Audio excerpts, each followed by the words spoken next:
लिखने में मुझे सुकून मिलता है। अच्छा। उससे पहले मज़ा मिलता था, हाई मिलता था। exactly. वो जॉइंट वाला जो हाई होता है ना, वो मुझे लिखने में मिलता था। मुझे हर चीज़ इंस्पायर करती है। मैं आपके साथ बैठा हूँ, आपकी एनर्जी बहुत वाइब्रेंट है, ठीक है, आप में मुझे एक बहुत ही पोटेंशियल कैरेक्टर नज़र आता है। तो मे बी कल को मैं अगर कोई कहानी लिख रहा हूँ उसमें आपके जैसा एक कैरेक्टर होगा। हर माँ के लिए उसके बच्चे से बढ़ के कोई नहीं होता, और हर बच्चे के लिए उसकी माँ से बढ़ के कोई नहीं होता।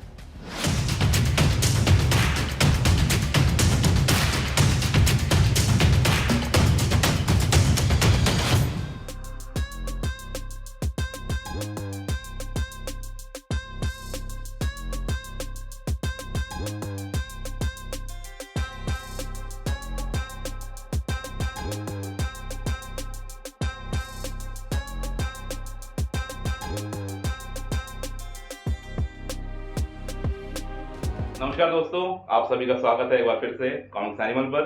मेरा नाम है धीरेन्द्र और आज का ये जो एपिसोड है दोस्तों, वो हम बना रहे हैं साक्षात्कार सेक्शन के लिए। और हमारे जो आज के मेहमान हैं वो खास हैं। आप सभी उनको बहुत अच्छी तरह से जानते हैं, उनके काम के आप मुरीद हैं। क्विकली बता दूं, he is a mind field of talent, multi faceted personality हैं। वो राइटर तो है ही अच्छे, वो एक बहुत ही मजे हुए आर्टिस्ट भी हैं। उनका आर्टवर्क आप देखेंगे जब मैं आपको बताऊंगा आगे चैनल में। और वो मूवी अफिशनाडो हैं, Hindi, English, Hollywood, Bollywood, classic movies कोई भी आप पूछ लीजिए, अच्छी खासी जानकारी रखते हैं और एक इंटरेस्ट और पैशन लेवल अलग ही स्तर का है। और अबव ऑल वो एक बहुत ही अच्छे फैमिली मैन हैं। तो आइए मुलाकात करते हैं नितिन मिश्रा जी से। नितिन जी, बहुत बहुत स्वागत है आपका कॉमिक्स एनिमल पर। Thank you so much, thanks for having me on the show. Always a pleasure. और ये तो मेरे सपने सरीखा जैसा है कि आपकी जिन कहानियों को पढ़कर हमें ऐसा लगा कि मतलब कि स्टोरी टेलिंग का ये अंदाज भी हो सकता है। तो उस कहानी, उस स्टोरी टेलिंग के अंदाज के पीछे वाले आपने से मिलना मेरे लिए तो मतलब सपने सरीखा जैसा है। बहुत अच्छा लग रहा है आपसे मिलकर। मुझे भी बहुत अच्छा लग रहा है धीरेन्द्र आपसे मिलके। मैं ये बात दिल से कह रहा हूँ। मुझे मैं बहुत कम लोगों से मिलता हूँ, और जब आपके साथ मैंने पहली बार बात की थी तो टेक्स्ट में भी मतलब आपने जो चीज़ कही मुझे भी वो चीज़ फील हुई कि हमने एक कनेक्ट उस समय ही बना लिया। डेफिनेटली। तो वहीं से मुझे लगा कि मतलब you put things at ease, मतलब एक कॉन्वर्सेशन में जो होता है ना कि शुरुआती वो आइस ब्रेक करने वाली बात होती है, वो उसी टाइम हो गया जब आपका मेरा शुरुआती कॉन्वर्सेशन हुआ। सो बहुत अच्छा लग रहा है कि मतलब फाइनली मैं होस्ट कर रहा हूँ आपको अपने छोटे से प्लेटफॉर्म पर। काफ़ी अच्छा लगा। और I am just praying that you know this episode will be worthwhile for all the viewers. So without wasting any time, I'll just start off. So और दोस्तों, मतलब आज का ये थोड़ा क्वेश्चन एंड आंसर वाला राउंड जो है, ये थोड़ा सा शर्मनाक के अंदाज में मैंने करने की ठानी है, क्योंकि नॉन लीनियर फैशन में जो स्टोरी टेलिंग चलती है, जिसके लिए नितिन मिश्रा जी जाने जाते हैं कि एकदम से फ्लैशबैक्स हो रहे हैं, एकदम से आगे आप प्रेजेंट टाइम में आ गए, तो हम कुछ इसी अंदाज में अपने सवाल जवाब करते हुए नजर आएंगे। सो चलिए जुड़ जाइए हमारे साथ। और शुरुआत में करूँगा, पहला सवाल अगर मैं आपसे पूछना चाहूँ तो देखिए, मेरा मानना है कि कोई भी व्यक्ति, मतलब कई लोग कहते हैं कि प्रोफेशनल लाइफ अलग होता है, पर्सनल अलग होता है। I feel a person is some total of everything. अगर आप आर्टिस्ट हैं, आप एक फैमिली मैन भी हैं, आप ठीक है अलग अलग पॉकेट्स में आप काम कर सकते हैं, but at the end of the day वो कलेक्टिव जो आपकी पर्सनैलिटी है वो इन सभी का मिला जुला रूप है। सो अगर मैं कहूँ कि आपका अभी करंट स्टेट ऑफ माइंड क्या है, Nitin Mishra ji, not as a creator, not just as a family man, but in sum total of a individual that you are, आपका प्रेजेंट स्टेट ऑफ माइंड क्या है?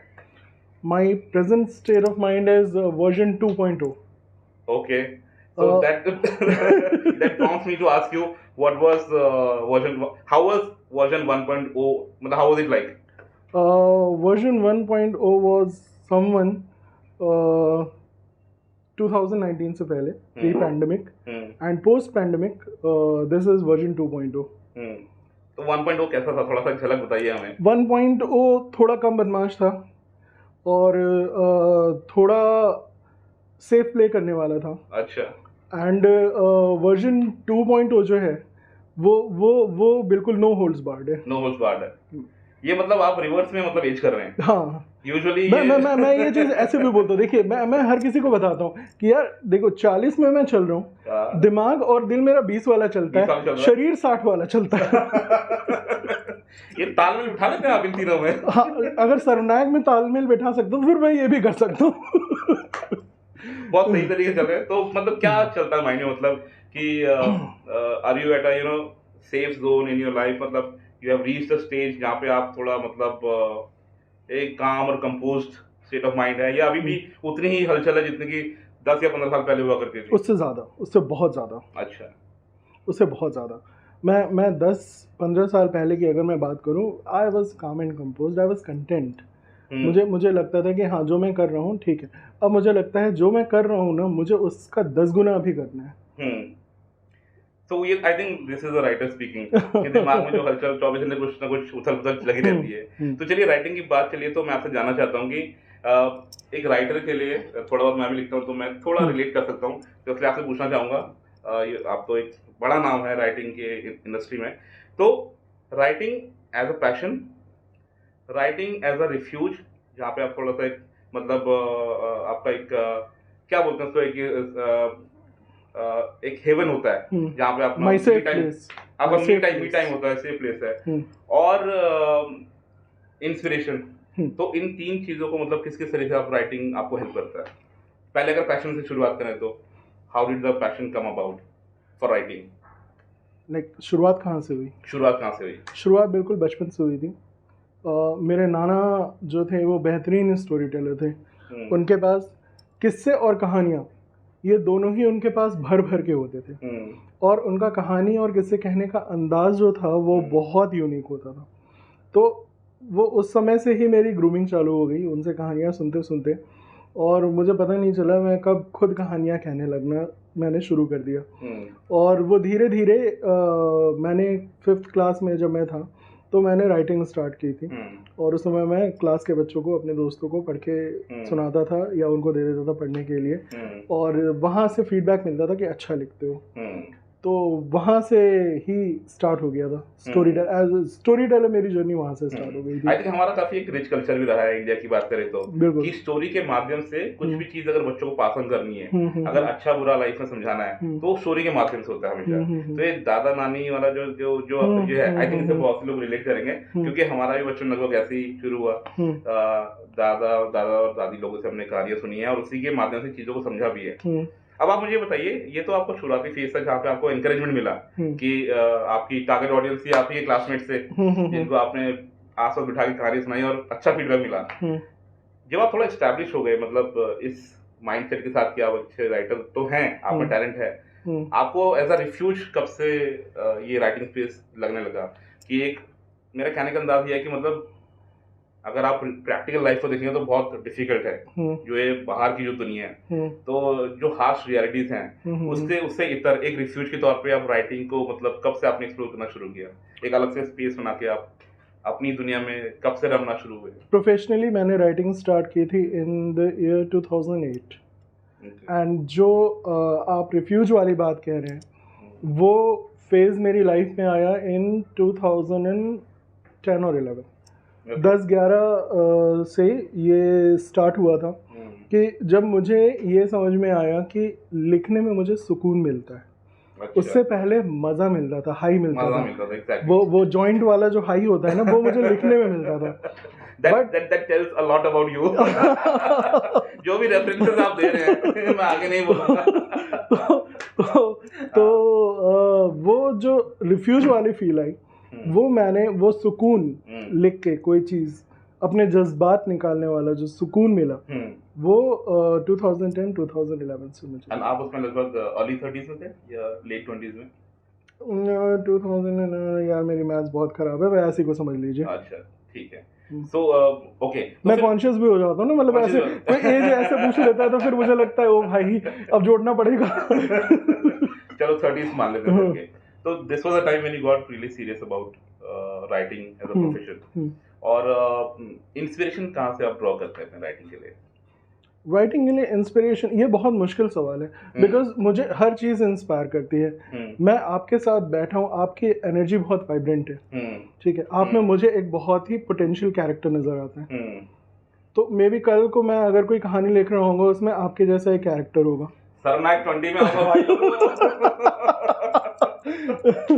तो मुझे हर चीज़ से ही इंस्पिरेशन मिल जाती है। मैं लोगों से मिलता हूँ, अच्छे लोगों से मिलता हूँ आपके जैसे। कुछ लोग जिनके साथ उतना ट्यूनिंग नहीं बैठती है, वो भी मेरे लिए एक कैरेक्टर होते हैं।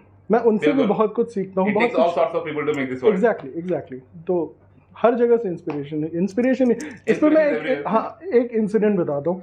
मैं राज कॉमिक्स ऑफिस जाता था संजय जी से मिलने के लिए। तो मैं बच्चों की तरह होता था वहाँ पे। उनके ऑफिस में घुसते ही ना हर तरफ कॉमिक्स ही कॉमिक्स होती थी। और मैं पूरा इधर कभी कूद के ये कॉमिक्स निकाल रहा हूँ, उधर कभी कूद के वो कॉमिक्स निकाल रहा हूँ। तो एक दिन उन्होंने खिंच के बोला, भाई तू क्या करते रहते, तू एक जगह बैठता क्यों नहीं? मैंने कहा कि सर यहाँ तो देखिए, मतलब हर तरफ कॉमिक ही कॉमिक है, जहाँ हाथ डालो वहाँ कॉमिक्स है। तो बोलते भाई वो ना इलेक्ट्रिसिटी बॉक्स है, उसमें हाथ मत डाल। तो थोड़ा सा संजीदा सा सवाल है। मैं ऐसा इंटेंशनली इस सवाल को यहाँ पे नहीं ला रहा हूँ, बट मुझे बहुत अच्छा लगा। हमारे एक यूट्यूब वाले मित्र हैं सौम्या, उसका पिछला इंटरव्यू देखा मैंने, मैं काफी प्रभावित हुआ एक बात को लेकर कि जब आपने अपनी माँ के बारे में जिक्र किया। अब माँ के बारे में जिक्र करना एक बहुत कॉमन सी चीज है, ठीक है, सब अपनी मदर को इंस्पिरेशन के तौर पे देखते हैं। माँ के बराबर सेक्रीफाइस कोई नहीं करता अपनी औलाद के लिए, ठीक है। लेकिन जब मैंने आपको सुना तो मुझे लगा कि मतलब इस जज्बे को बयान करने के लिए जो शब्द चाहिए होते हैं ना, वो हर बंदा उतना एक्सप्रेसिव नहीं होता है। आपने जिस मतलब सिंप्लिसिटी के साथ वो बात करी कि आपका क्या प्लेस है माँ का आपके जीवन में, ठीक है, ये बात सब जानते हैं सबके, लेकिन ये चीज उभर के नहीं आती है। मैं समझना चाहता हूँ, थोड़ा बताना चाहें अगर आप कि आपकी मॉम के साथ जो बॉन्डिंग था, क्या अगर उसको फिर से आप कुछ और अच्छे तरीके से बयां कर पाए, क्या कुछ स्पेशल मोमेंट्स है आपके उनके साथ, और किस तरह की टीचिंग्स उनके साथ मिली और जिन्होंने आपकी लाइफ में बहुत प्रभाव डाला, आपको बहुत प्रभावित किया, आपकी पर्सनालिटी को शेप अप करने में बहुत हेल्प करी? धीरेन्द्र, यहाँ मैं आपसे दो बातें कहूँगा। हर माँ के लिए उसके बच्चे से बढ़ के कोई नहीं होता, और हर बच्चे के लिए उसकी माँ से बढ़ के कोई नहीं होता। तो मेरी माँ के लिए मैं दुनिया का सबसे अच्छा बच्चा था, सबसे बुरा भी कभी कभी मैं ही उनको नज़र आता था। बट मुझे पता है कि मेरे लिए जो उनके इमोशंस थे वो कितने स्ट्रॉन्ग थे। पूरी दुनिया में मेरी माँ इकलौती ऐसी इंसान थी जिनको ये लगता था कि उनका बेटा ज़िंदगी में बहुत ज़्यादा बड़ा कुछ करेगा। और मेरी ज़िंदगी में शायद अभी जो ये अफसोस है, जो आपने मुझसे शुरू में सवाल पूछा था कि आपका करंट स्टेट ऑफ माइंड क्या है, मैंने कहा था कि आई एम वर्जन 2.0। तो ये जो वर्जन 2.0 आया वो इसीलिए आया क्योंकि मुझे लगता है कि मेरी माँ का जो फर्म बिलीव था, मैं उस चीज़ को पूरा नहीं कर पाया, मैं अचीव नहीं कर पाया। अच्छा। तो जिस दिन मुझे ये रियलाइज हुआ, उस दिन से पुराना वर्जन जो था वो खत्म हो गया और 2.0 जो था वो स्टार्ट। एक नया ज़ील, एक नया एंथुसियाज्म की वो तो मैंने अचीव किया नहीं अभी, जिसके लिए मेरी माँ ने वो जो सोचा था मेरे बारे में वो करना है। एग्जैक्टली। ओके। कोई आप क्या अकेले बच्चे थे फैमिली में या आपके भाई बहन थे? नहीं, कोई अकेले थे। ओके। तो दैट टेल्स इट, मतलब कि आप कितना मतलब सेंटर ऑफ अटेंशन रहे होंगे अपनी मदर के लिए। हाँ, एक तरह से पूरी दुनिया उनके लिए सेंटर ऑफ अटेंशन भी रहा, सेंटर ऑफ प्रॉब्लम भी एंड केओस भी रहा। हाँ, बहुत ज़्यादा। मैं बहुत अतरंगी बच्चा था। हाँ। बचपन से ही मेरे फ्रेंड्स बहुत ज़्यादा नहीं होते थे, एक दो दोस्त हुए और मैं अकेले में ही खेल लेता था। मैं अकेले में ही वन मैन आर्मी था। अच्छा। Army of destruction. तो पूरे घर में अकेले, मतलब अगर साथ में बच्चे ना भी हो तो आप? हाँ, मैं अकेले खेल लेता था, टाइम गुजार कर लेता था। बचपन से ही पढ़ने की आदत थी, पढ़ता था। जब पढ़ना नहीं आता था उस समय कहानियाँ सुनता था, नाना से सुनता था, माँ से सुनता था। और माँ ने जितनी भी चीज़ें, मेरी माँ बहुत मल्टीफेसिक थी।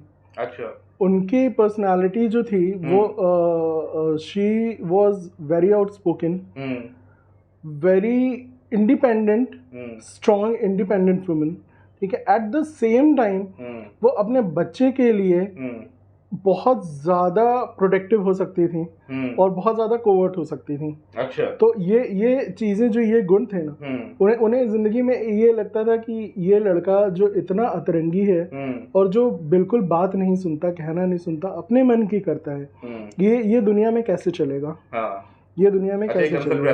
हर एक माँ की तरह। हाँ, एग्जैक्टली हर एक जहाँ भरोसा भी है लेकिन एक वो डर भी है। हाँ, वो डर भी है, ये दुनिया को फेस करेगा बच्चा सही तरीके से। हाँ, नहीं। मुझे याद है कि मैं 2021 में जिस समय मैं बनारस गया था, उस समय माँ कॉन्शियस नहीं थी। मेरी लास्ट मुलाकात माँ से उनके होशो हवास में जो हुई थी वो 2020 में हुई थी। 2020 जनवरी में, पैंडमिक से पहले। मैं बनारस गया था कुछ दिनों के लिए। तो उस समय मेरी ज़िंदगी में बहुत कुछ चल रहा था।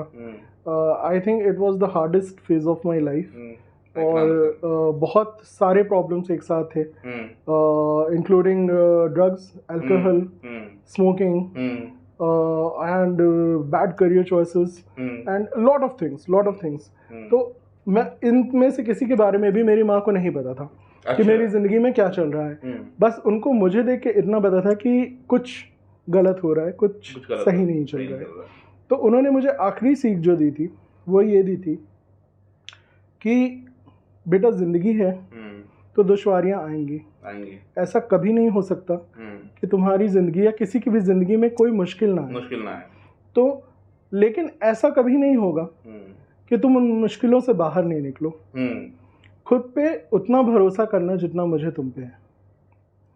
और मुझे लगता है कि वो जो उनकी आखिरी बात थी वो मेरे साथ रह गई, और वो कहीं ना कहीं ज़िंदगी को अलग आई एम सॉरी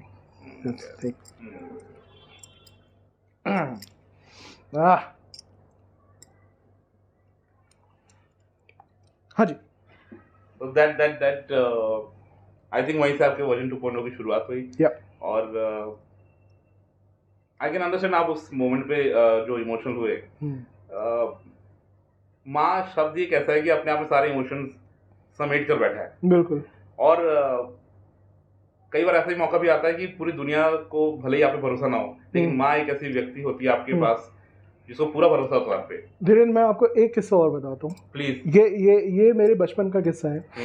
किंडरगार्टन से निकल के कॉन्वेंट स्कूल में क्लास 1 में जब मैं गया था, तो उस समय मैं मेरा हमेशा से लड़कों से ज़्यादा लड़कियों के साथ मेरी ट्यूनिंग अच्छी रहती थी। मैं रिलेट कर सकता तो उस समय मतलब ये वो टाइम नहीं था जिस समय लड़कियों के साथ बैठने वाले लड़कों को कूल और स्टड समझा जाता हो। उस समय में हेय दृष्टि से देखा जाता था। बिल्कुल। ये लड़की के साथ बैठता है। हाँ, ये वाली फीलिंग आती थी। तो मेरी क्लास में 2 फ्रेंड्स थी, साक्षी सेठ एंड मोनालिसा बनर्जी। अच्छा। तो फर्स्ट डे से ही मैं इन दोनों के बीच में बैठता था क्योंकि बच्चे मुझे बुली करते थे। अच्छा। और मैं पढ़ने में मेरा मन लगता था। मैं बच्चों के साथ खेलता नहीं था ज़्यादा, मैं उन दोनों के साथ ही लंच करता था। अच्छा। उन दोनों के साथ ही बात करता था, उनकी बातें सुनता था। और इस वजह से मुझे बहुत ज़्यादा बुली किया जाता था क्लास में। और जिस समय छुट्टी होती थी मैं रोते हुए निकलता था, और वो दोनों मेरे अगल बगल चलती थी।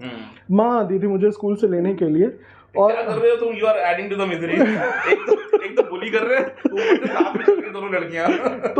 तो वो दोनों आके बताती थी, आंटी नितिन को ना बच्चों ने मारा है। तो नितिन रो रहा था। ठीक है। और वो दोनों मुझे चुप कराती थी, और वो डेली का था। वो डेली आती थी। माँ परेशान हो गई, उन्होंने टीचर से बात की। मतलब ये कई दिन तक ये सिलसिला चलता रहा, बट कुछ हुआ नहीं। ठीक है। तो एक दिन घर आकर के मैं रो रहा था, तो माँ ने मुझे बोला कि तुझे भगवान ने हाथ पैर नहीं दिए। हाँ। तो मैं शॉक्ड हो गया माँ को देख रहा हूँ। तो माँ ने बोला, देख बेटा, जिंदगी में कभी किसी को पहले हाथ चलाना नहीं, जब वो चलाए समझाना, बहुत मौका देना, लेकिन उसके बाद छोड़ना नहीं। और बस उसके अगले दिन तो नितिन मिश्रा शेर थे। अरे और उस स्कूल से ओवरनाइट ट्रांसफॉर्मेशन। ठीक है, वो वहां से मिल गया। उसके बाद मजे की बात सुनिए। बाई चांस वो अगले दिन क्या हुआ था कि छुट्टी के टाइम मेरे पापा मुझे लेने आए थे, और उस समय में बच्चे मुझे घसीट के ले जा रहे थे प्रिंसिपल ऑफिस की तरफ, क्योंकि एक बच्चे को मार दिया था, उसकी नाक फोड़ दी थी। और उसके बाद पापा से शिकायत हुई कि अंकल इसने बच्चे को मार दिया। ठीक है। अब पापा वहां से अलग स्टेट ऑफ माइंड में मुझे लेकर के जा रहे हैं। अभी चलो घर बताता हूँ, ये मम्मा को पता चलेगा तो देखना क्या धुनाई होगी। ठीक है।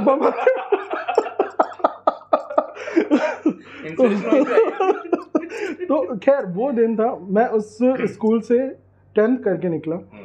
उसके बाद कभी मेरे उस स्कूल में मुझे किसी ने बुली नहीं किया। तो माँ से मुझे बहुत चीज़ों में बहुत अलग अलग सीख मिली है। माँ से बराबर टीचर कोई नहीं होता। मतलब बिल्कुल। एग्जैक्टली।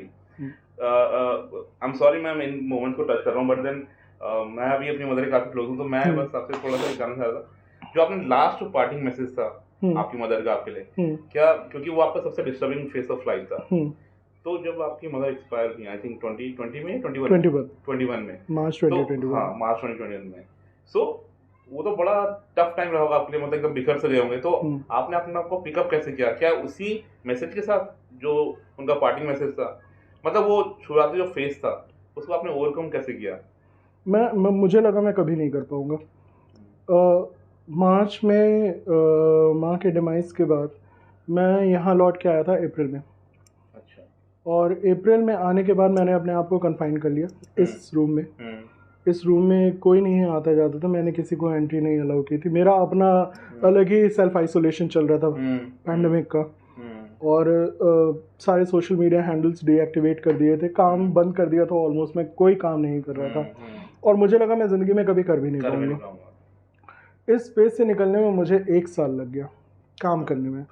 घर से निकला, काम करने के फ्रेम ऑफ माइंड ऐसा बनाने में। हाँ, मैं 2022 में जा करके 2021 से जो मैं डिप्रेशन में गया, उसके बाद 2022 में जा करके एक दिन वन फाइन डे मैं अपने आर्काइव्स क्लीन कर रहा था। अच्छा। उसमें मुझे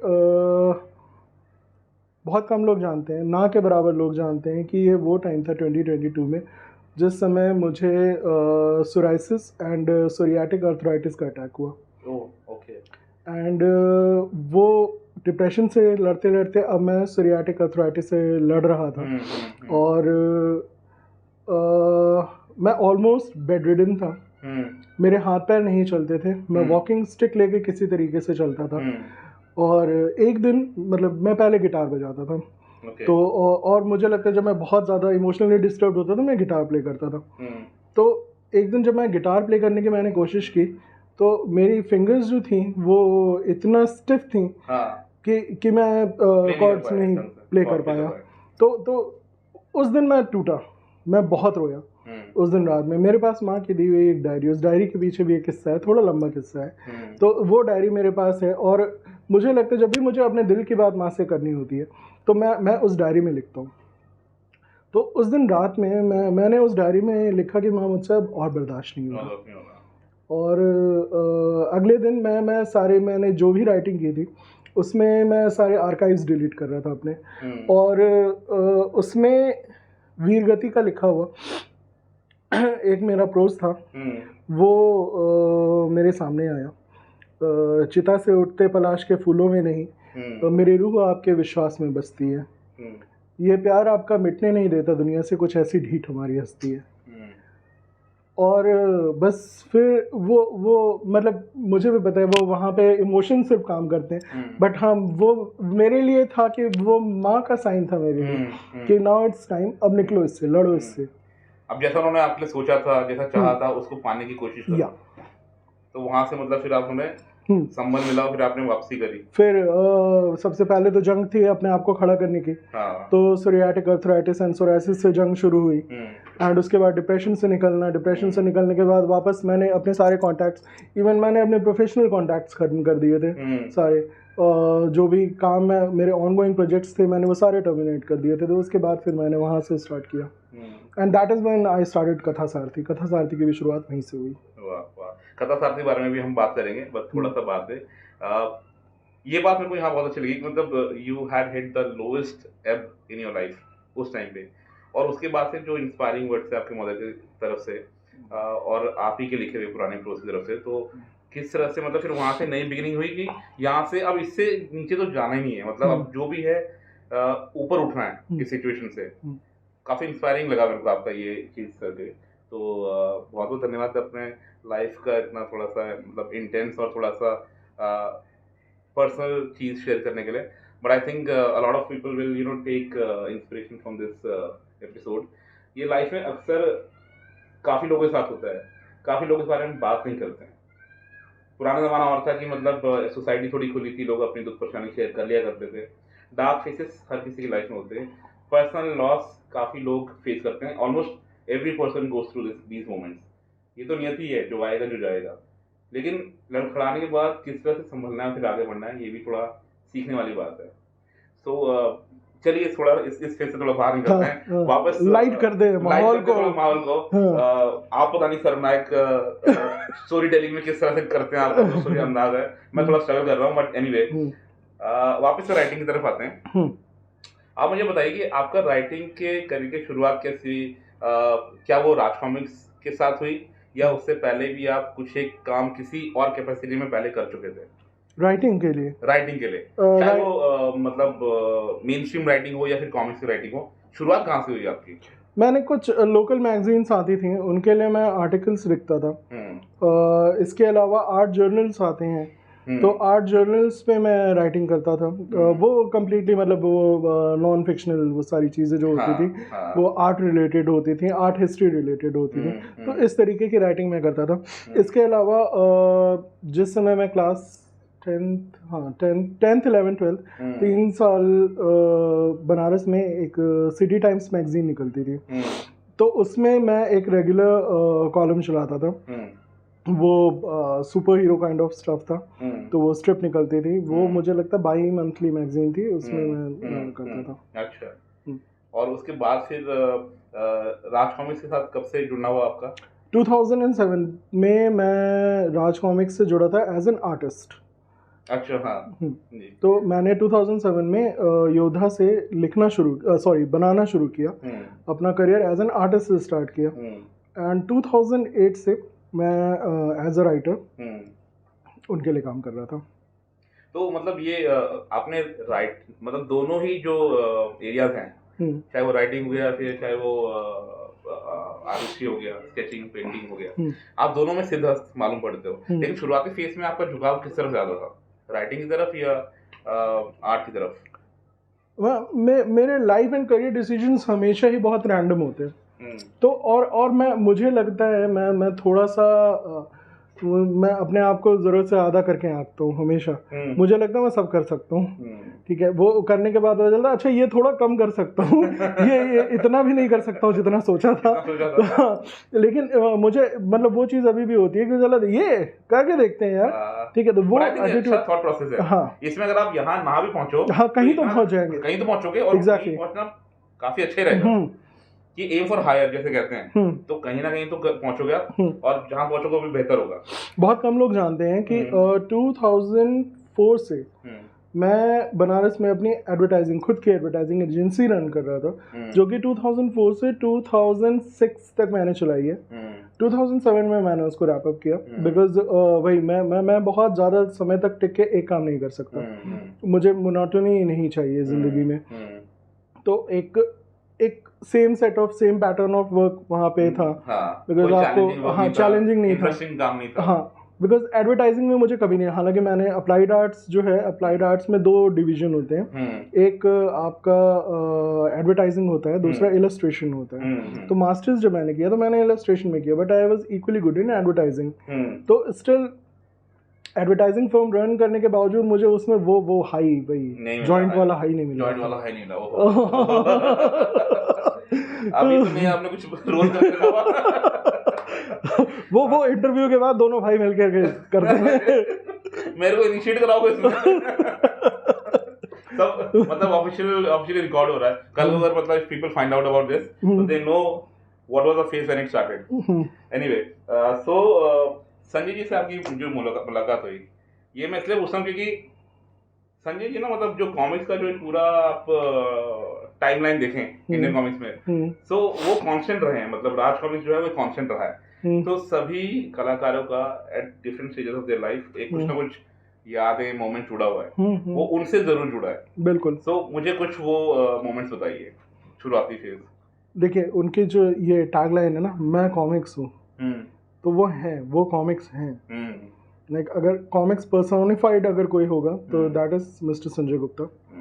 एंड यहाँ पे फिर मैं एक और बात बोलूँगा कि या फिर मैं माँ को लेकर के आऊँगा कि माँ के जाने के बाद मुझे हर एक माँ में अपनी माँ नज़र आती है।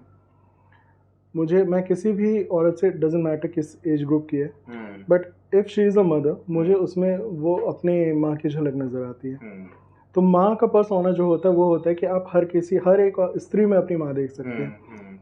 फादर फिगर आप बहुत लाइफ में कम लोग होंगे जिनको क्या बोलेंगे he is like my father. हाँ, ये बड़ा डिफिकल्ट रहता है थोड़ा, है ना। तो संजय गुप्ता मेरे लिए वो हैं जिनके लिए मैं बोलता हूँ कि he is like my father.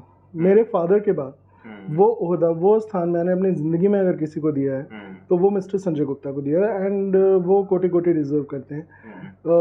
He is been a terrific mentor, और उनसे मैंने जितना सीखा है, मेरी जो राइटिंग है, आज मैं जो कुछ भी लिख रहा हूँ, उसके पीछे अगर एक इंसान कोई है जिसकी मेहनत मेरे बराबर मेरे बाद रही है तो वो मिस्टर संजय गुप्ता है। और एक अच्छा मेंटोर, एक अच्छा मास्टर, मुझे लगता है कभी ये नहीं होता कि वो उंगली पकड़ के या हाथ पकड़ के आपको चलना सिखाएगा। वो आपको गलतियां भी करने देगा, वो गलतियां भी करने देगा, वो आपको रास्ता दिखाएगा। वो रास्ते में कितना उबड़ खाबड़ है, कितने पत्थर है, वो बोलेगा चल ठीक है चल, तू कर सकता है, हाँ तू करेगा भाई। और वो कॉन्फिडेंस इंस्टिल करना भी उसका एक काम होता है सही मेंटोर का। जैसे मैं कोई भी स्क्रिप्ट उनके पास लेके जाता था, कोई भी कहानी लेके जाता था, मैं उनको कहानी नरेट कर रहा हूँ, उसमें वो सुनते सुनते तो अगर यहाँ पे ऐसा नहीं हो कि ऐसा हो जाए तो अच्छा। और मैंने ज़िंदगी में, मुझे लगता है मैंने ज़िंदगी में अभी कुछ दिन पहले पहली बार मिस्टर संजय गुप्ता को किसी चीज़ के लिए ना बोला है। अच्छा। उसके अलावा पूरी लाइफ में ऐसा कभी नहीं हुआ कि संजय जी ने मुझसे कोई चीज़ कही हो और मैंने उसके लिए उनको ना बोला कि ये मैं नहीं करूँगा, कहानी में ये करके देख ले, कहानी में ये कर दे, जो भी वो बोलेंगे, कितना भी वो चैलेंजिंग होगा, मैंने हमेशा उस चीज़ में उनको हाँ बोला है। वो ना बोलने वाली बात यहाँ बोल सकते हैं आप? हाँ, दैट इज़ वो जिस समय alpha books, sorry alpha comics start हो रही थी, तो जैसा कि मतलब आपको भी पता चला होगा कि मैंने कॉमिक्स से संन्यास लेने का फैसला किया है, तो वो मेरे लिए थोड़ा, मुझे लग रहा था कि मैं किस तरीके से ना बोलूं, बट मुझे ये यकीन था कि एक फादर फिगर, जब मैं उनको इतना मानता हूँ तो वो समझेंगे इस बात को, एंड उन्होंने समझा मुझे। मैंने बिना लाग लपेट के उनको बोला कि सर मैं नहीं कर पाऊंगा, मैं कॉमिक्स नहीं लिखना चाहता आगे, तो अल्फा कॉमिक्स का पार्ट मैं नहीं बनना चाहता, मैं नहीं होऊंगा, एंड उन्होंने बहुत स्पोर्टिंगली उस चीज़ को लिया। और वो चीज़ मतलब मुझे अभी भी थोड़ा सा मुझे ख़राब लगता है कि वो ना बोलना कहीं ना कहीं, तो उनको वो डिसअपॉइंट जो थोड़ा सा मैंने किया ना, वो चीज़ मुझे थोड़ी पिंच अभी भी करती है। This might come as a shocker to some of the comics fan, क्योंकि सब लोग इतना सोशल मीडिया पे झूठ नहीं होते। तो मैंने भी सुना था बीच में, बट ऑफिशियल सोर्स से जब बात आती है, संन्यास वाली बात कर रहा हूँ मैं, तो काफ़ी बड़ा झटका तो है, बिकॉज हम थोड़ा सा आदी हो चुके हैं आपकी लिखी हुई कहानियों को, मतलब पढ़कर एंजॉय कर, और ऐसा नहीं कि आप कहानियां लिखकर मतलब हम पढ़ के सिर्फ छोड़ देते हैं, आप काफ़ी कुछ सोचने विचारने के लिए भी छोड़ जाते हैं हमारे लिए। तो हम जब कैरेक्टर एक्सप्लोरेशन वाली बातें देखते हैं कि आपने बैक स्टोरीज किस तरह से बनाई है यार, and how the sequences are fitting in perfectly well, ऐसा नहीं कि वो बस तिगड़म कुछ भिड़ा के कर दिया। अगर आप अश्वराज की बैक स्टोरी बता रहे हैं तो कितना मतलब उसमें इंटेलिजेंस डाला हुआ है, क्या सीक्वेंसेस डाले हुए हैं अपने इवेंट्स के, तो वो नैरेटिव, वो स्टोरी टेलिंग का जो तरीका है वो आई थिंक हम लोग मिस करेंगे एटलीस्ट कॉमिक्स के स्पेस में। मैं ये मानता हूँ कि मतलब मैं थोड़ा सा मतलब प्रिविलेज फील कर रहा हूँ अपने आप को, इस सेंस में कि मैं थोड़ा सा सर्कमस्टांसेस ऐसे हैं लाइफ में कि मेरे को बाकियों कंपैरिजन में थोड़ा ज़्यादा पता होता है कॉमिक्स इंडस्ट्री बारे में। So I am not entirely disappointed with this thing, disappointment है, बट मुझे पता है कि आप दूसरी कैपेसिटी में एक्टिव रहने वाले, तो इस वजह से मैं ज़्यादा डिसअपॉइंटेड नहीं हूँ। इसको भी हम बाद में छुएंगे, बट एक बात हमारी रह गई थी यहाँ पे, संजय जी से वाली बात। तो यूजुअल वे में अगर पूछो तो कि संजय जी का साथ कैसा एक्सपीरियंस रहा, ये सब नहीं पूछूंगा, मेरे को आपसे बस ये जानना है कि क्योंकि संजय जी के पास काफी लोग आते थे, नए राइटर्स, नए क्रिएटिव्स वगैरह, तो अपना अपना काम बताते हैं, पिच करते हैं उनको कि ये स्टोरी एंगल है, ये आइडिया है, ऐसे करेंगे वैसे करेंगे। सो एट व्हाट पॉइंट आपने उनका कॉन्फिडेंस जीता या उनको इम्प्रेस किया कि नहीं भाई ये मतलब इस बंदे को या तो चांस देना चाहिए या इसकी बात माननी चाहिए, even though he is a novice, he is a beginner, वो पॉइंट कब आया? मतलब मुझे बहुत बाद में जाके ये पता चला कि बाकी के जितने भी क्रिएटिव्स हैं, जो भी आर्टिस्ट पहले आरसी ऑफिस में ही काम करते थे, बाद में मुझे पता चला कि संजय जी से काफ़ी डरते थे और उनके साथ कोई भी मतलब खुल के वैसे बात नहीं करता। ये बात मैंने भी उनको बताई थी। बड़ी इम्पोजिंग पर्सनालिटी है आपकी, जब तक आप स्माइल नहीं करते तब तक मतलब लगता है कि कोई डॉन रिटायर हो गया, फॉर्मली डॉन रहा होगा। और मेरे साथ ये चीज़ कभी नहीं हुई, बिकॉज मैं जब पहली बार भी उनसे मिला था तो मैं अपने तरन्नुम में था, और शायद हम दोनों को कनेक्ट करने वाली जो चीज़ थी वो था हम दोनों का ही कहानियों के लिए जुनून। जो पैशन उनके अंदर कहानियों को लेके या कैरेक्टर्स को लेकर के है, वो सेम पैशन मेरे अंदर था, और हर एक कैरेक्टर के लिए था। कोई एक इवन सुपर इंडियन जैसे कैरेक्टर के लिए मुझे अंदर से फील होता है, भाई सड़क से उठा के स्टार बना दूंगा तो मुझे अंदर से फील होता है यार ये क्यों नहीं चल रहा है ये कैरेक्टर, इसको चलाओ। तो वो मैं तो मैं उस इंटेंशंस के साथ मैं हमेशा हर कहानी लेकर के उनके पास जाता था। और मैं कभी भी किसी को भी क्रिटिसाइज करने से पहले गुरेज नहीं करता था। ये आर्टवर्क अच्छा नहीं लग रहा है या ये कहानी अच्छी नहीं लग रही है, ये कहानी नहीं चलेगी, मैं और क्यों नहीं चलेगी, ये नहीं कि मुझे अच्छी नहीं लग रही इसलिए नहीं चलेगी, with all the logical reasoning and explanations की कहानी में क्या क्या कमियां हैं। एंड अभी की जो मॉडर्न रीडर्स हैं, जो आपके उस समय में देखिए वो एक बहुत ही एक चेंजिंग फेज था, नए कैरेक्टर्स आ रहे थे, स्टोरी लाइन्स जो थी, ओरिजिन्स जो थी वो एक्सप्लोर की जा रही थी। तो उस समय में मुझे कुछ कैरेक्टर्स के जो ओरिजिनल स्टोरी लाइन चल रहे थे उनसे मुझे प्रॉब्लम थी, मुझे इशू था। मुझे लग रहा था कि अगर आप नए टारगेट रीडर्स को ध्यान में रखते हुए इन कहानियों को कंसीव कर रहे हैं, इन कहानियों पे आगे काम कर रहे हैं, तो ये नहीं चलेंगे। और वो बाद में आगे वैसे ही वजह से मैंने कहा था। तो उस समय में मुझे लगता है कि उन्होंने ये चीज़ फील की कि नहीं, ये जो बात कह रहा है वो मैरिड है। हाँ, तो वहाँ पे फिर मैं बोलता था इससे अच्छी तो मैं ही लिख के दे दूँ। मतलब एक वो मोमेंट होता है ना कि एरोगेंस और मतलब कॉन्फिडेंस का मतलब एक मिश्रण, जहाँ पे बताना मुश्किल होता है कौन सी चीज ज्यादा है। हाँ। तो उस अंदाज में कह देना। हाँ। और अगले बंदे को भी कन्विंस कर लेना कि भाई हाँ। ये जो बोल रहा है वो हाँ। कर भी देगा। मैंने हमेशा जो भी मैंने बड़बोलापन किया है, फिर मैंने जो बोल दिया है ना उस पर फिर वो मैंने करके दिखाया है। ये सबसे बेस्ट तरीका है। मतलब कुछ लोग होते हैं पहले करते हैं फिर उनका काम बोलता है। एक मैं ऐसी लीग के लोगों को भी थोड़ा बहुत जानता हूँ, आप उसमें ऐड हो गए, कि जो पहले बोलते हैं और फिर करते हैं। ये कुछ मेरा स्टाइल भी था, जो मुझे मेरे घर वालों ने थोड़ा मना किया कि तू पहले मत डिक्लेयर कर दिया कर कि तू करने वाला है। What happens then is you put a lot of pressure on yourself. Exactly. और उसके बाद क्या होता है, कई बार चीजें नहीं होती हैं जैसे आपने प्लान करी है, और फिर 10 लोग जो सवाल लेके खड़े रहते हैं, और बेटे तूने तो शंखनाद किया था, बेटा पहुंच कर दी।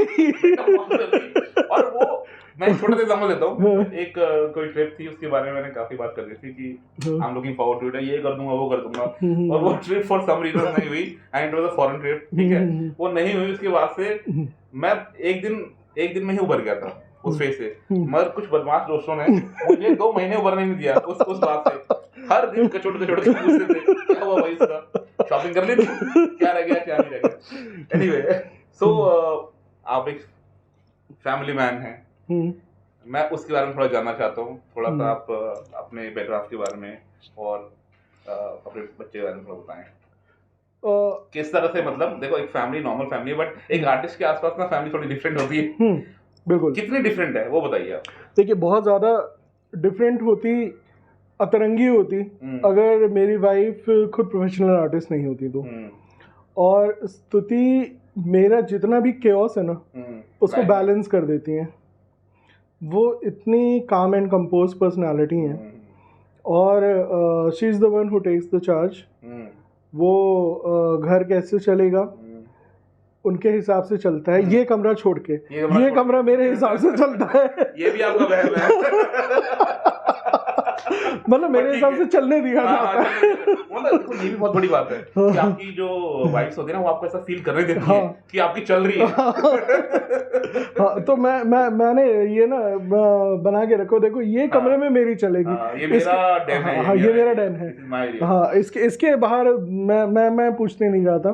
और बच्चा मेरा बहुत सीधा है, माँ पे गया है। मैं बहुत बदमाश था, और मतलब मैं जितना था उसका आधा भी होता तो अभी मेरे सर पे बाल बहुत कम होते। मतलब पता लग रहा है बच्चा कितना सीधा है कि आप पोनीटेल बना देते हैं, दाढ़ी बढ़ा लेते हैं बिना किसी डर के। तो that explains everything. So मतलब पूरा सपोर्ट है आपको इस मामले में? हाँ, बिकॉज देखिए एक नॉर्मल फैमिली मैन जो होता है, आप खुद अपनी फैमिली के प्रति जो आपकी रिस्पॉन्सिबिलिटीज होंगी, एक दिन आपसे टेक्स्ट में बात हो रही थी, आपने बताया बच्चे को स्कूल छोड़ने जाना था, लेट हो गए थे, डांट पड़ गई थी, ठीक है, मैं इन चीज़ों से बचा हुआ हूँ क्योंकि मेरी बीवी को पता है कि ये इस लायक नहीं है कि इसके ऊपर ये रिस्पॉन्सिबिलिटी दी जाए, तो वो खुद लेके जाती है, खुद लेके आती है, वरना पता चला किसी दिन स्कूल छोड़ आया तो लाना ही भूल गया, हाँ, अपने काम में या फिर घुस गया।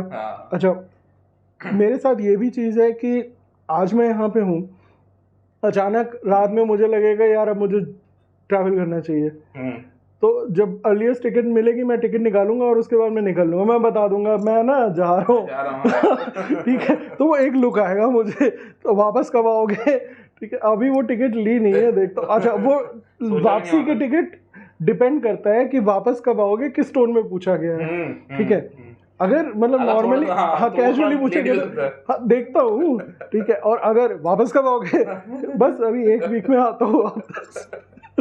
नहीं मतलब बीइंग अ लाइफ पार्टनर मतलब ठीक है, उनका भी अपना सोचने तरीका काफी सही है, कंसर्न तो होता ही है, बट ठीक है, एक बैलेंसिंग फोर्स है मतलब बेसिकली आपकी वाइफ आपकी लाइफ में, और अच्छा है बच्चा वहाँ पे गया है, नहीं तो तो बवाल कैसे लोग। हाँ, ये मेरी माँ भी बोलती थी, मेरी माँ हमेशा बोलती थी, स्तुति से बोलती थी महाक्ष को लेकर के कि मतलब आशु जैसा बिल्कुल नहीं है ये, अच्छा है तुम्हारे ऊपर गया हुआ है, हाँ, वरना ये लड़का बैठने नहीं देता था। मेरे घर में आवाज़ आती रहती थी, मैं कहीं भी होऊंगा, मैं आप अकेले में एक चिल्ला रहा हूँ, खेल रहा हूँ, माँ तब तक चैन में रहती थी जब तक मेरी आवाज़ सुनाई दे रही है। जिस समय घर में मेरी आवाज़ आना बंद हो गई, मतलब कुछ खुराफात चल रही है, वो पड़ोसी की दीवार भी गिर सकती है तो उसके बाद वो फौरन आती थी, बेलन वेलन ले, कहाँ है, क्या कर रहा है, आवाज़ क्यों नहीं आ रही तेरी। नहीं, सिंगल चाइल्ड में थोड़े शरारती भी होते हैं क्योंकि उनको एक तो ओवरडोज मिलता है प्यार का, और उनको रिस्ट्रिक्शंस कम होते हैं, रेगुलेशन कम होते हैं, तो वो भी एक रीजन होता है। तो आजकल की पेरेंटिंग दोनों तरीकों से बेहतर हुई है, मतलब एक तो थोड़ी खराब हुई है कि दोनों हस्बैंड वाइफ वर्किंग है, तो बच्चों को या तो बिल्कुल अटेंशन नहीं मिल रहा, या वो इतने सजग हुए हैं, न्यू एज पेरेंट्स जो है उनको पता है कि कितना टाइम कैसे कब देना है, तो दूसरी कैटेगरी को मैं मतलब यहाँ पे एप्लीकेबल होता हुआ दिख रहा हूँ, तो it's a good thing to have a family support. मैं भी पर्सनल एक्सपीरियंस से बोल सकता हूँ, मैं रात का ये टाइम है यहाँ आपके साथ बैठ के साक्षात्कार कर रहा हूँ, तो पीछे घर पे कोई है जो सपोर्ट कर रहा है। एग्जैक्टली, और ये बहुत बड़ी बात होती है। और अगर ये डर होता मेरे अंदर कि वापस जाके क्या एक्सप्लेनेशन देना है, तो मैं ये इंटरव्यू इतने आराम से नहीं कर पाता। बिल्कुल, वो बैक ऑफ द माइंड कहीं ना कहीं वो एक डर चलता है। So kudos to all the women out there who are rooting women power, who are rooting for their husband, थोड़ा खुश करने के लिए बोलना पड़ता है। चलो नितिन जी, मेरे को कभी वो याद आ रहा है, अभी थोड़ी देर पहले आपसे बात कर रहा था मैं, ये इंटरव्यू शुरू करने से पहले, वो बड़ा इंटरेस्टिंग एपिसोड आपने बताया कि जैसे कि राइटर्स होते हैं, उनका अपना एक den होता है, जैसे कि आपका इतना खूबसूरत रूम है और काफी कुछ अच्छे से आपने इसको सजा भी रखा है, मौका मिलेगा तो फुटेज वगैरह बना के हम इसको दिखाएंगे भी दर्शकों को। तो ये आपका अपना den है, आपका अपना रूम है, अपना स्पेस है, यहाँ पे आप क्रिएटिव चीजें सोचते हो, करते हो, तो कई बार राइटर जैसे मतलब अपनी ही दुनिया में रम जाते हैं, खो जाते हैं, तो वो एपिसोड मेरे को बड़ा फनी लगा था, और आप प्लीज दर्शकों के साथ फिर से साझा कर दीजिए कि कैसे वन फाइन डे आपने अपने एक पड़ोसन को इतना फ्राइटन कर दिया और उनको ऑलमोस्ट ये बिलीव होने लगा था कि आप थोड़ा नटकेस हैं, थोड़ा पागल हैं, थोड़े से नहीं थोड़ा पागल हुई है तो सब हर किसी को कंफर्म है, हाँ, पूरा पागल हुई है, उस दिन उनको लग गया था। तो प्लीज थोड़ा सा पहले से बताएं जरा। तो हुआ क्या था, जैसे मतलब मैंने पहले भी बताया था, मुझे इंसोम्निया है, रात में मैं सोता नहीं हूँ। अब रात में सोता नहीं हूँ तो मैं खुद से ही बातें करता हूँ, जैसे कोई कहानी भी डिस्कस करनी हुई है तो मैं ब्रेनस्टॉर्मिंग अकेले में कर रहा हूँ, खुद ही सवाल कर रहा हूँ, खुद ही जवाब दे रहा हूँ। तो एक दिन मुझे लगा यार ये करते करते ना किसी ने देखा वो पक्का बोलेगा इसको सारा ये पागल है, खिसका हुआ है ये, ठीक है। तो उसके बाद से मैंने क्या किया, मेरा एक्शन फिगर है स्केलेटोर का, तो उसके साथ मैं बात करने लगा कुछ भी होता था मैं डिस्कस करता था। तो एक दिन मैं यहाँ बैल्कनी में खड़ा हुआ था, रात के तकरीबन 2:30 बज रहे होंगे, 2:30 पौने 3 हो रहा था, और मैंने देखा नहीं कि मतलब उधर साइड में जो बैल्कनी है वहां पे एक लेडी खड़ी हुई थी। अच्छा। और मैं लगातार मतलब हाथ में मैं लिए हुए हूँ और मैं अपना बात कर रहा हूँ तरन्नुम में। आई डोंट नो, उनको भी मे भी नींद नहीं आ रही होगी, वो खड़ी हुई थी, ठीक है, और मेरा ध्यान उनकी तरफ नहीं गया। और उसके बाद जो हुआ फिर तो और नींद नहीं आई। तो मैं अपना बात कर रहा हूँ उसके साथ, फिर अचानक बात करते करते मैंने देखा कि वो मेरी तरफ देख रही है, ठीक है। अच्छा, उस समय में दिमाग का रिफ्लेक्स एक्शन जो था वो बिल्कुल ही मतलब कुछ वियर्ड सा क्रॉस वायरिंग हो गई उसमें। तो मैंने दिमाग ने कहा कि एक बार मतलब ऐसा प्रेटेंड करते हैं कि फोन पे बात कर रहे हैं, तो उनको लगे थोड़ा नेचुरल लगेगा, नहीं ठीक है, हो सकता है फोन पे बात कर रहा होगा, ठीक है। हाथ में मेरे एक्शन फिगर है, तो मैं उसको उठा के हाँ बिल्कुल सही बात है। और फिर मेरा ध्यान गया कि वो उनकी आंखें जो इतनी थी वो अब इतनी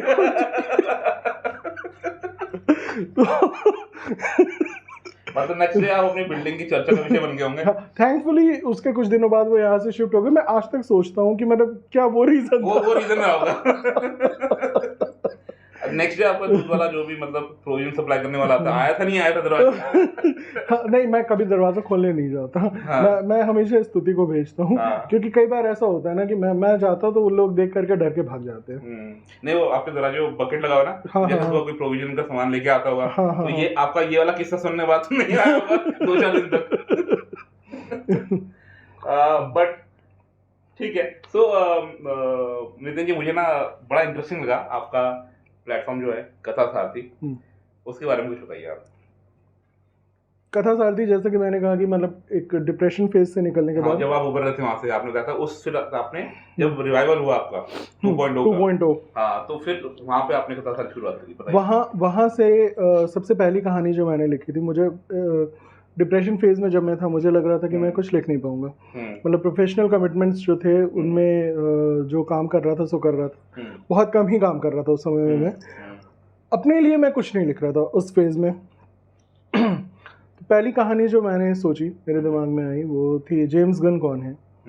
एंड वो एक माँ की कहानी है जो अपने बच्चे को एक किडनैपर से बचाने के लिए स्ट्रगल कर रही है। और वो कहानी लिखने के लिए मैंने बहुत स्ट्रगल किया था। वो इतना ज़्यादा मेरे अंदर एक ज्वार भाटा था इमोशंस का, और अंडर करंट उसका इतना स्ट्रॉन्ग था कि मुझे लग रहा था कि मैं किसी भी तरीके से इस कहानी को कह नहीं पाऊँगा। जब मैंने वो कहानी कंप्लीट की तो सबसे पहले मैंने स्तुति को दी पढ़ने के लिए। स्तुति ने पढ़ी। स्तुति ने पढ़ने के बाद कहा कि तुम्हारी जो फीलिंग्स हैं as a writer and as a son, तुमने ये वो लिखा है, शब्द दर शब्द ये तुम हो, और ये तुम्हारी भावनाएं हैं अपनी माँ के लिए। And that was the time कि मैंने कथा सारथी प्लेटफॉर्म शुरू किया। यूट्यूब चैनल बनाया, वेबसाइट बनाई, और जेम्स गन कौन है मतलब कॉमिक फ्रेटर्निटी, कॉमिक फैंस जो हैं, उसके अलावा मेरा एक बहुत बड़ा फैन बेस जो है वो जो कॉमिक्स नहीं पढ़ता है, नॉन कॉमिक रीडर है, वो है, जिनसे कि मैं उस समय कट ऑफ था, बिकॉज मैं किसी भी सोशल प्लेटफॉर्म पे नहीं था। मैं वापस गया, उनमें से कुछ लोग हैं ऐसे जिनका मेरे पास कॉन्टैक्ट नंबर था।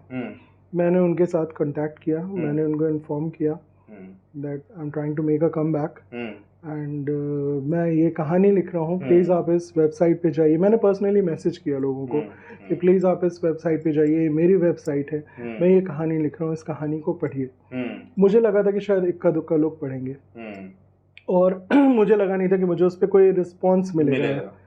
बट मुझे उस पर रिस्पॉन्स मिलना जब शुरू हुआ तो वो एक जो कनेक्ट होता है, एक सेंस ऑफ अकॉम्प्लिशमेंट होता है कि हाँ मैंने कुछ किया।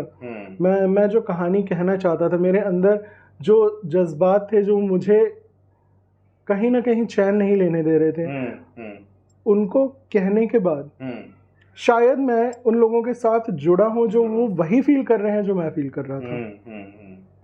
और मेरे पास बहुत सारे कमेंट्स आए कि आपने जो इमोशंस लिखे हैं कहानी में, वो हम भी वही चीज़ फील करते हैं, हाँ, हमारे ही हैं वो, तो आप प्लीज़ अब मत जाना, अब लिखो, आप कंटिन्यू करो। तो उसके बाद फिर मैंने सेकंड कहानी लिखी अनामिका अनटोल्ड। एक बात बताइए, जो आपने शुरुआत करी कथा सारथी की, जी, तो इनिशियल इंटेंशन क्या था कि मतलब बस शुरुआत करोगे या थोड़ा लॉन्ग टर्म विजन भी कुछ था? नहीं, लॉन्ग टर्म विजन हमेशा से मैं लेके चल रहा था। हाँ, और वो अच्छा हमेशा रिस्पॉन्स मिला तो कंटिन्यू करूंगा और डालूंगा। हाँ, नहीं वो तो था कि मतलब अगर मुझे इनिशियली रिस्पॉन्स नहीं भी मिल रहा है तो भी मैं इसको करूंगा ही करूंगा, मुझे करना है, ये मुझे अपने लिए करना है, ये मुझे अपनी माँ के लिए करना है। तो लेकिन हाँ, ये था कि मतलब मैं सच कहूँ, मैंने एक्सपेक्ट नहीं किया था कि मुझे कथा सारथी पे इतना अच्छा रिस्पॉन्स मिलेगा, तो वो मिला। और एक देखिए, एंटरटेनमेंट इंडस्ट्री, चाहे आप किसी भी एंटरटेनमेंट फील्ड में हो, लेकिन वहाँ एक चीज़ चलती है, नज़रों से दूर दिल से दूर। जब इंसान नज़रों से ओझल होता है ना, वो धीरे धीरे दिल से भी कहीं ना कहीं ओझल हो जाता है। Out of sight out of mind. हाँ, ये तो बहुत नेचुरल फिनोमेना है। हाँ, एग्जैक्टली।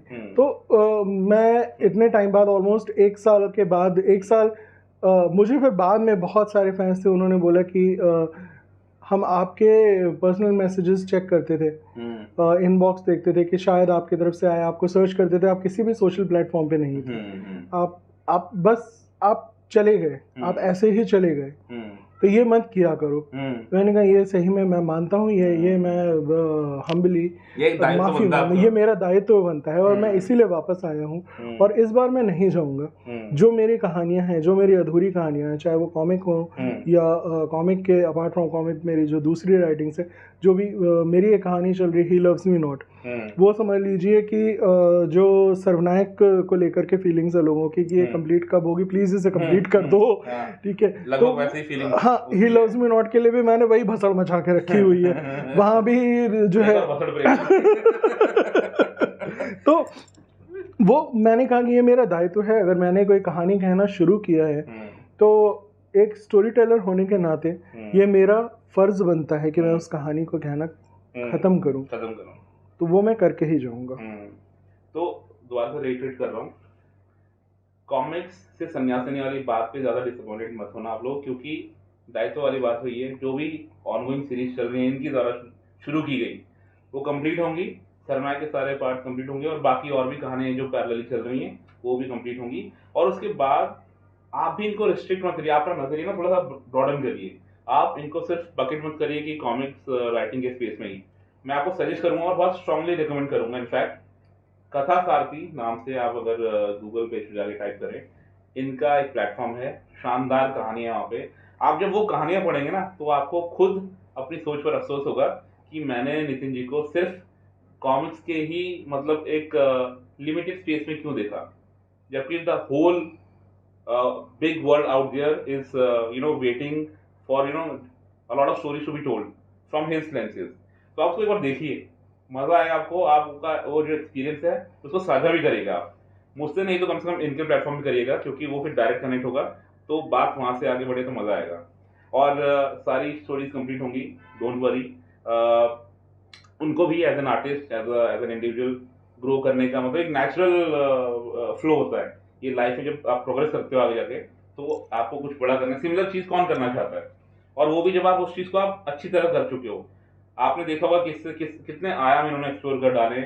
एक कॉमिक्स का जो स्पेस होता है, दायरा होता है कि कितनी कहानियां आप एक्सप्लोर कर सकते हो, इन्होंने तो 500 प्लस कैरेक्टर्स राजपाल सीनियर्स के लेकर एक पूरा सरमैक सीरीज गढ़ डाली है। तो उसके बियॉन्ड क्या, तो जो नेक्स्ट फेज है वो आपको कथा सारथी में देखने को मिलेगा। सो कथा सारथी की बात यहाँ हुई है, मैं आपसे थोड़ा बहुत और जानना चाहता हूँ जी। और वो ये जो इधर लगा हुआ है, it speaks a lot, it speaks volumes for passion, interest for movies. तो इसके बारे में कुछ बताइए। ये मतलब ये the posters that I am seeing here, मतलब choicest of ones, right from Guide, Wrong Man, Kala Pani, जो वैरायटी है, स्पाइडरमैन, तो कुछ बताइए। मतलब बहुत कम लोग ये बात जानते हैं कि मैंने फिल्म मेकिंग भी ट्राई की थी। कब? It was in 2017। 2017 से लेके 2018 एंड तक मैंने काफ़ी हाथ पैर मारा, 1-2 शॉर्ट फिल्में बनाई, अच्छी बनाई, जिसमें अनुकृति नेक्स्ट थी, एक स्टॉकर थी और एक डेबिलिटेटेड थी। 3 फिल्में बनाई थी जिसमें डेबिलिटेटेड की डबिंग कंप्लीट नहीं हुई थी। अनुकृति नेक्स्ट एंड स्टॉकर हमने कंप्लीट कर ली थी, but due to some reasons वो कभी रिलीज नहीं कर पाए। कोई सा भी एक मूवी रिलीज हो या तीनों? नहीं, तीनों में से कोई भी मूवी हम रिलीज नहीं कर पाए। उसमें एक मूवी तो इसलिए नहीं रिलीज हो पाई बिकॉज मेरे साथ जो काम कर रहा था, he was like my younger brother, mark Andrew Charles, वो उसकी अनटाइमली डेथ हुई, तो उसकी वजह से हाँ, तो फिल्म मेकिंग का कीड़ा भी था। इनफैक्ट कथा सारथी में आगे फिल्म मेकिंग के लिए भी मैं कर रहा हूँ। जैसे राना एट मिडनाइट मेरी जो कहानी है, उसके ऊपर काम चल रहा है, स्क्रीन प्ले के ऊपर। स्क्रीन प्ले मैं नहीं लिख रहा उसका, जो स्टूडियो बना रहे हैं वो उसके राइटर्स लिख रहे हैं। कहानी मेरी है राना एट मिडनाइट की। Plus he loves me not पे भी काम चल रहा है। ही लव्स मी नॉट का स्क्रीन प्ले भी मैं ही लिख रहा हूँ। तो इस तरफ मतलब एक तरफ ही लव्स मी नॉट की कहानी ऑन कथा सारथी कंप्लीट होगी, दूसरी तरफ वो ऑन फ्लोर जाएगी शूटिंग के लिए। तो ये एस्पेक्ट हमेशा से था कि नहीं, इसको लेके जाना है। कथा सारथी में एज अ ब्रांड लेकर के चल रहा हूँ कि मुझे इसको एज अ ब्रांड इस्टेब्लिश करना है। आज मैं स्टूडियोज़ को स्टोरी दे रहा हूँ, अपनी कहानियाँ दे रहा हूँ वेब सीरीज़ के लिए, मूवीज़ के लिए, बट आने वाले टाइम में मैं चाहता हूँ कि कथा सारथी इतना बड़ा ब्रांड बने जहाँ की हम खुद मूवीज़ प्रोड्यूस करें। तो उसके लिए हाँ अभी बहुत टाइम है। मुझे इन्वेस्टर्स, हाँ बिल्कुल, वो चल रहा है। कथा सारथी नाम कैसे कॉइन किया आपने, कहाँ से आया? कथा सारथी मेरे दिमाग की खुराफाती दिमाग की उपज है, और ये सबसे पहले मैंने कॉइन किया था, मुझे लगता है कि आतंक हर्ता सीरीज में, वर्ल्ड टेररिज्म सीरीज में मैंने नागराज को या किसी कैरेक्टर को ये एक टाइटल दिया था कथा सारथी। तो उस समय मेरे दिमाग में ये था कथा सारथी। कथा सारथी समवन जिसका मेरा टाइटल, अगर आप मेरा यूट्यूब चैनल देखेंगे तो वहाँ पे मेरी टैगलाइन है, सवार हो जाइए शब्दों के रथ पे, आपको लेके चलता हूँ किस्सों और कहानियों के अनंत सफर पर। तो वो हमेशा से था कि जो कहानियों की एक दुनिया होती है, आप एक रथ पे चलिए जहाँ पे मैं आपको उस दुनिया में ले करके जाऊंगा। तो इसीलिए वो कथा सारथी वहां से आया। ये शब्द ना मेरे को बड़ा पसंद आया जब मैंने इसको फर्स्ट टाइम देखा, और उसका जो डिजाइन वगैरह है वो भी काफी यूनिक है। वो जब आप ऑप्टिक्स में घुसेंगे, जब आप देखेंगे तो अलग बात है। बट कथा सारथी मतलब बहुत ग्राउंडेड टर्म है, मतलब एज इफ ये कुछ इसमें अहम नहीं है कि मैं तुम्हें बता रहा हूँ कहानियां, ठीक है चलो बता। ये इट्स लाइक कि मतलब you are becoming one with the reader, और उनको वो कहानियां बता रहे हो जो वो जानना चाहते हैं, जो उन्हें जाननी चाहिए। बिल्कुल। और इट्स मोर लाइक जैसे मैं समय हूँ, डी.आर. चोपड़ा की महाभारत कला, कि मैं कोई रोल प्ले नहीं कर रहा हूँ, I am just telling you कि जो भी हो रहा है आसपास, लेकिन इतने अच्छे तरीके से बता रहा हूँ कि तुमको पर्सपेक्टिव मिल जाएगा। तो वो चीज अंदाज में काफी अच्छा प्लेटफॉर्म होगा। ये कीड़ा कब काटा वो मूवीज का? ये हमेशा से था। My mother was a huge movie buff. मतलब अच्छा, your mother pass it on to you. हाँ, अच्छा, यहाँ पे नाना जी नहीं थे? नहीं, नाना नहीं थे। नाना जो थे वो कहानियों तक सीमित थे, इवन कॉमिक्स भी नहीं। कॉमिक्स मेरे अंदर मेरे पापा से आई। पापा फैंटम के बहुत बड़े फैन थे, तो कॉमिक्स वहां से आई, और बुक्स जो आई वो नाना से आई, मूवीज जो आई वो माँ से आई। हाँ। आपकी जो मॉम थे वो क्या वाज शी अ होममेकर या वो वर्किंग? वो पैरामेडिक्स में थी पहले। अच्छा। अपने टाइम की वो बेस्ट नर्स का अवार्ड उन्हें मिला था। वाओ।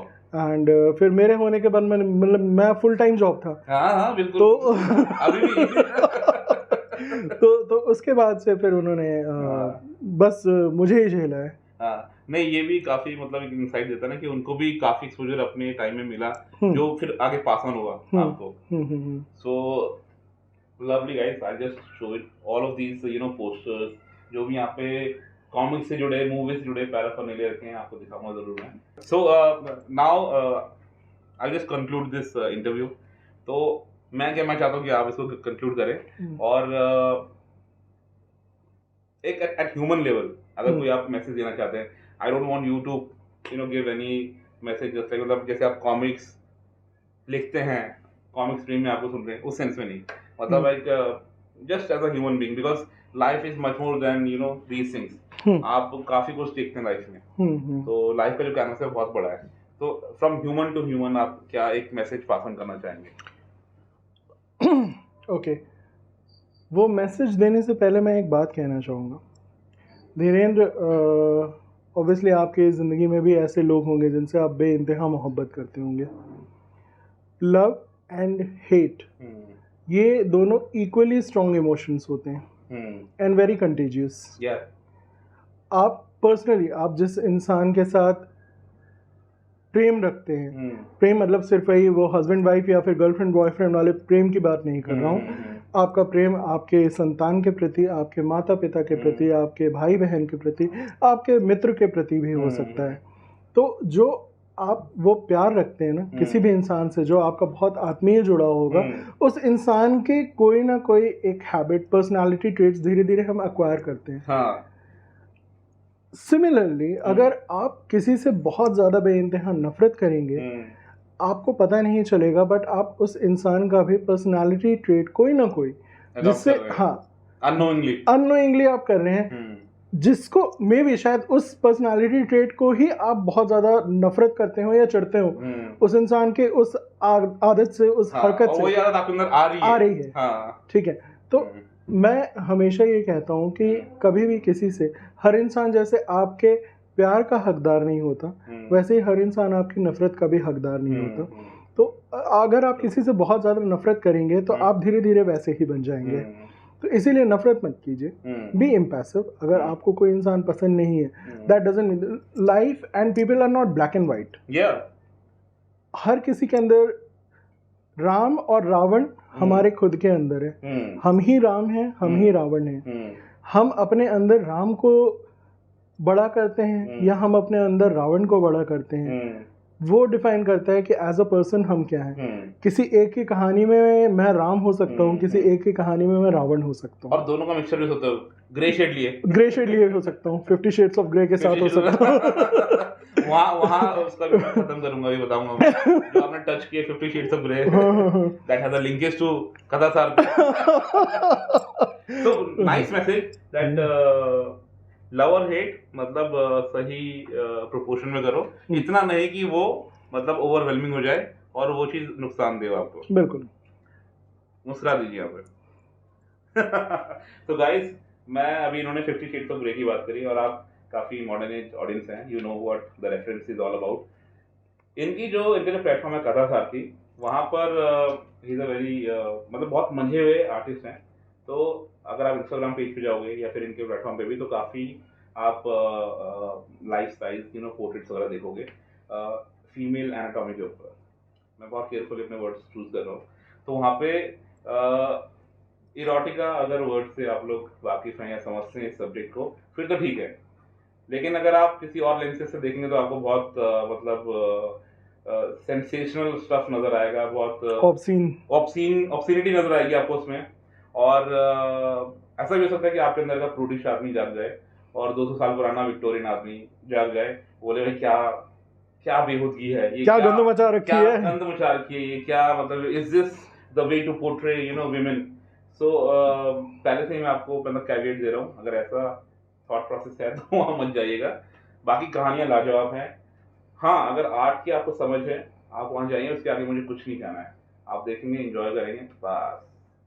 तो इसी के साथ आज हम ये एपिसोड खत्म करें। विमेन वाली बात पे एक चीज कह सकता हूँ, जितना मर्जी बोलिए, जितना मर्जी बोलिए। देखिए, YouTube में बहुत स्पेस मिलता है आपको।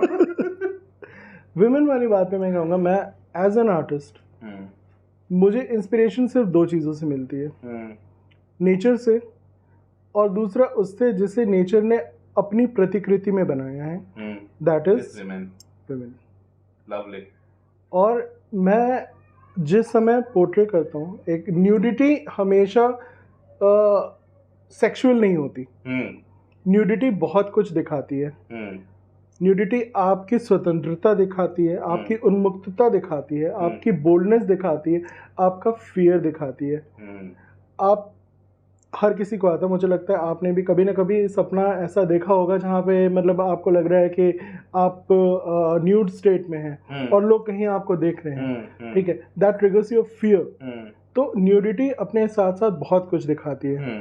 प्लस मुझे एक चीज़ लगती है कि जब कोई खूबसूरत सब्जेक्ट आपके सामने है, तो उस खूबसूरत सब्जेक्ट के साथ जस्टिस आप तभी कर सकते हैं जब आप उसको उतनी ही खूबसूरती से अपने कैनवास पे और अपनी कहानियों में उतारें और बयां करें। तो कोशिश मेरी हमेशा वही होती है। हाँ, कुछ लोगों को ऑब्सीन लग सकता है। मज़े की बात यह है कि मेरी फीमेल फैन फॉलोइंग और मेरी फीमेल रीडर्स की संख्या बहुत ज़्यादा है।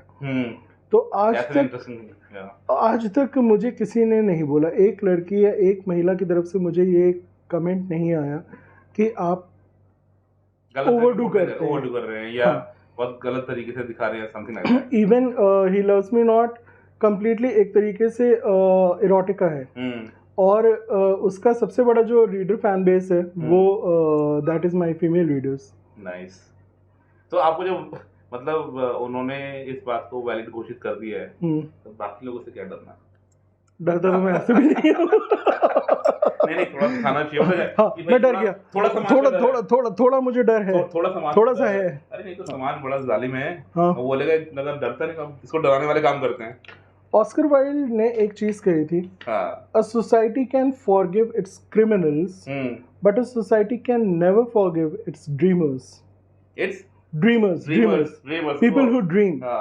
तो एक how dare you dream, because वो सोसाइटी के जो उसका चश्मा है, वो उसके नजरिए पे फिट नहीं बैठता। उस दायरे के ड्रीम मतलब यही होता कि you are crossing boundaries, you are thinking of something which has never been thought before. तो क्या एप्टली सम अप किया आपने। बहुत बहुत शुक्रिया, बहुत मजा आया आपसे बात करके। मुझे भी इक्वली। और मुझे मतलब मैं सोच रहा था कि थोड़ा और बात कर लेते, मैं पूरा फ्लो में आ गया था। नहीं मतलब अगर सब कुछ ठीक ठाक रहा तो आपसे रेगुलरली बात करते रहेंगे एकदम। और बहुत बहुत शुक्रिया एक बार फिर से। कॉमिक्स एनिमल ये प्लेटफॉर्म धन्य हो गया है आप जैसे मेहमान को पाकर। इतने खुले दिल से आपने बात करी और जो मदर वाला सेक्शन है that will always be dear to me. So, thank you very much for your time. You're most welcome and thank you. Yeah. So, दोस्तों एक और खूबसूरत बातचीत का अंत यहाँ पे हो रहा है, बट अंत के बाद शुरुआत भी होगी। नितिन मिश्रा जी ने कहा था कि रात की सुबह भी होती है, तो जल्दी मिलेंगे किसी और मेहमान के साथ, किसी और स्टोरी के साथ, किसी और पर्सनालिटी के साथ। तब तक बने रहिए, कॉमिक्स पढ़ते रहिए और कथा सारथी में जो नई नई कहानियाँ आ रही हैं, जो ऑलरेडी हैं वहाँ पर, उनको पढ़िए, फीडबैक दीजिए। फीडबैक बहुत ज़रूरी है। जैसा फीडबैक होगा उतना ही आर्टिस्ट कॉन्शियस होगा अपने चॉइसेस के बारे में और किस तरह की कहानियाँ चलती हैं, किस तरह की कहानियाँ लोगों को पसंद है। बिकॉज कोई आदमी अपने लिए कुछ चीज़ क्रिएट नहीं करता है, समाज के लिए बनाता है। फीडबैक देते रहिए। बहुत बहुत शुक्रिया, नमस्कार।